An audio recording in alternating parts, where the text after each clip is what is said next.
السلام علیکم ویور، امید کرتا ہوں کہ آپ سب ٹھیک ہوں گے اور آج کی میری کہانی ہے قاتل رشتے۔ میرا نام امی نے نہ جانے کیا سوچ شمع رکھا تھا۔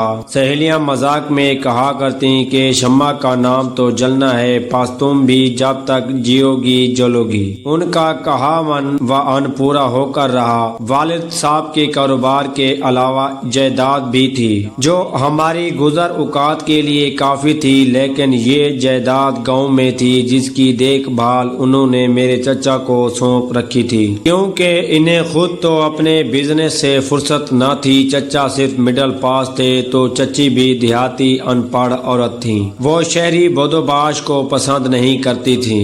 والدہ صاحبہ کے انتقال کے بعد ہم تینوں بچے اکیلے ہو گئے۔ تعلیم کی وجہ سے والد صاحب ہم کو گاؤں میں رکھنا نہیں چاہتے تھے اور شہر میں ماں کے بغیر رہ نہیں سکتے تھے۔ تبھی دوستوں رشتہ داروں نے انہیں دوسری شادی کا مشورہ دیا۔ میرے والد دوسری شادی نہ کرنا چاہتے تھے، وہ میری والدہ سے بہت محبت کرتے تھے۔ شریک حیات کی جدائی کے صدمے نے ان کو آدھا کر دیا تھا۔ ڈاکٹر ان کو مکمل آرام کی ہدایت کر رکھی تھی، لیکن ان پر کاروبار کا بھی بوجھ تھا، وہ پل بھر کو آرام نہ کر سکتے تھے۔ بہت تلاش کے بعد گھر سنبھالنے کے لیے ہمیں ایک اچھی عورت مل گئی۔ وہ ایک بگالن تھی جو روزگار کی تلاش میں ہمارے وطن آ گئی تھی۔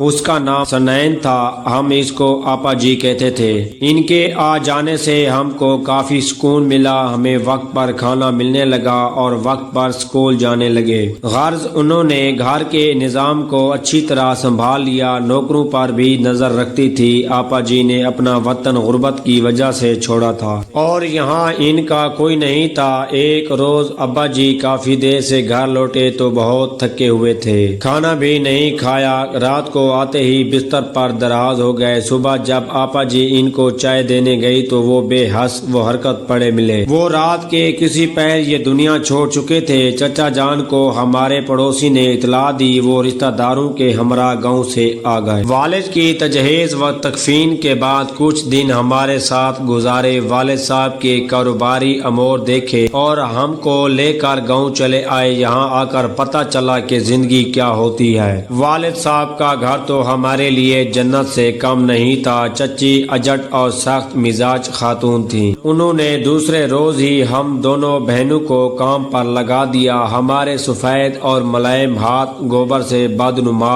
اور بدبودار ہو گئے۔ اب ہم سارا دن ننگے سر ننگے پیر کام کرتے، ذرا سستانے بیٹھ جاتے تو چچی کپاس کی سوکھی ٹہنی سے ہماری خوب پٹائی کرتی۔ میری چھوٹی بہن تو اس قدر خوفزدہ رہنے لگی کہ چچی اس کی طرف نظر بھی کرتی تو وہ کانپنے لگتی۔ اس عورت سے میری معصوم بہن بہت ڈرتی تھی۔ جب وہ جانوروں کے لیے چارہ اٹھانے جاتی اس کے پیروں میں کانٹے چبھ جاتے، نکالنے کی کوشش کرتی تو کانٹے پاؤں کے تلوں میں ٹوٹ کر رہ جاتے۔ اس طرح بیچاری کے پاؤں نیلے پڑ گئے اور وہ مستقل لنگڑا کر چلنے لگی۔ پھر ایک دن اس کو بخار ہو گیا، وہ صحن میں بخار میں پڑی کرا رہی تھی کہ چچا وہاں سے گزرے۔ انہوں نے اس کے پیروں کی طرف دیکھا جو نیلے پڑ چکے تھے، تبھی انہوں نے چچی کو ڈانٹا کہ اس کے پیروں سے کانٹے نکال لو ورنہ یہ پولیس کیس بن جائے گا۔ وہ کہاں نکلتے جو گوشت کے اندر پیوست ہو کر رہ گئے تھے۔ چچا کے ایک نیم حکیم کو لائے، کانٹے نکالنے کا کام اس کے سپرد ہوا۔ جب میری معصوم بہن کے